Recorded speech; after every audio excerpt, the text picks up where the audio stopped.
A small boy's voice requests that you tell him a story. The narration of vibranium is done by grown-ups.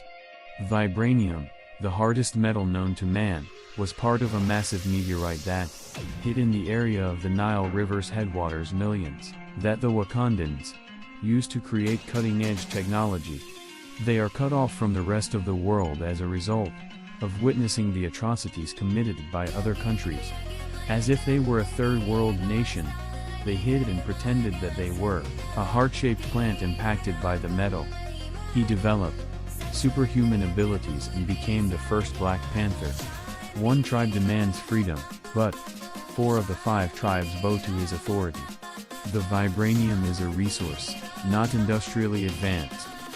Prince Njobu, Sterling K. Brown, makes a commitment in Oakland, California, to disseminate Wakanda's technology to people of African origin all across the world, so they becomes enraged, threatening to murder Zuri, T'Chaka's devoted companion, Forrest Whittaker. In an effort to keep the Wakandan people from discovering the truth, T'Chaka unwillingly murders Njobu in order to preserve Zuri and abandons Njobu's son, Eric. Currently, T'Challa, the late T'Chaka's son, comes to Wakanda to take the kingdom after his father was killed by Helmut Zemo, who was posing as James Bond while wearing the mask, and is crowned the next king after the two engage in the ceremonial struggle. He allows M'Baku to survive. An old Wakandan vibranium axe is stolen from a museum in London by a group of criminals, led by Kaluuya and featuring Eric Stevens, aka Killmonger, an ex-US Black Ops soldier. The young king is urged to bring the drug dealer to justice by T'Challa's friend Wakabi after the tribal elders learn that Kaluuya has turned up in South Korea. Wakabi lost his parents as a result of the dealer's crimes. In order to stop Kaluuya from selling the axe to an unidentified buyer, T'Challa, Okoye, and Nakia are going to ambush him at a hidden casino in Busan. The plan, however, fails when T'Challa learns the buyer is CIA agent Everett Ross, and Kaluuya thinks the deal is a ruse. As a result of the arrangement going sour, Kaluuya is ultimately apprehended after a vehicle pursuit. Kaluuya is nonetheless saved by Killmonger while in CIA captivity. Instead of going after Kaluuya when Ross is gravely hurt while defending Nakia, T'Challa takes Ross to Wakanda, where his sister Shuri utilizes the country's cutting-edge technology to restore Ross' life. By killing Kaluuya and bringing his body to Wakanda as a sign, Killmonger challenges T'Challa for the throne and reveals to the tribal elders that he is Njobu's son.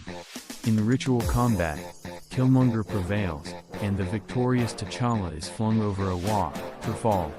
Killmonger executes his father's plan by assembling shipments of Wakandan weapons that will be given to Wakandan agents all over the world after ingesting the heart-shaped herb to acquire the abilities of the Black Panther. Aware that M'Baku men have located and are taking care of T'Challa's unconscious condition, Nakia, Shuri, Ross, and T'Challa's mother Ramonda flee to seek the assistance of Jabari, Malaja and Okoye turn against Killmonger as soon as he refuses to cooperate, invalidating his claim to the throne. Killmonger, who is now donning his own set of Black Panther armor, and the Border Tribia, on the other hand, rebuff them vehemently, while Shuri, Nakia, and Jabari engage in combat with Wakabi. Ross, flying a remote jet under Shuri's supervision, shoots down the aircraft carrying the weapons before they can flee the country. When M'Baku and the Jabari show up to support T'Challa, the battle's fortunes begin to turn. Their battle takes them deep into the vibranium mine, where the vibranium armor on T'Challa and Killmonger is rendered useless by the sonic disruptions used to transport the metal. T'Challa stabs his cousin while Killmonger's corpse is briefly visible. Along with offering to heal him, he takes Killmonger to see Wakanda's sunset. However, Killmonger claims that he would prefer to pass away free because he knows that he will be put in prison if he does so. His death is peaceful as he pulls the dagger from his chest. A seat in the National Tribal Council is given to M'Baku as thanks for his loyalty, and T'Challa can defeat their oppressors. To invade Wakanda and steal a stash of vibranium, and Jobu hires black market weapons dealer Ulysses Klaue. The acts of his brother are revealed to King T'Chaka in 1992. And Jobu approaches him and, our Princess Shuri, the country's current technological prodigy. The fifth tribe's chief, M'Baku, the mountain-dwelling Jabari, challenges him for the throne during his kingship ceremony. T'Challa wins the battle, reveals Wakanda's true identity. Shuri keeps aiding Bucky Barnes' recovery in a post-credits scene. S now formally restored to the throne. T'Challa creates an embassy in the US that will be run by Nakia and Shuri in order to reject the isolationism of previous Wakandan kings. In a scene that plays during the credits, T'Challa addresses the UN and T'Challa leaves for Wakanda after receiving treatment from a heart-shaped herb brought by Nakia.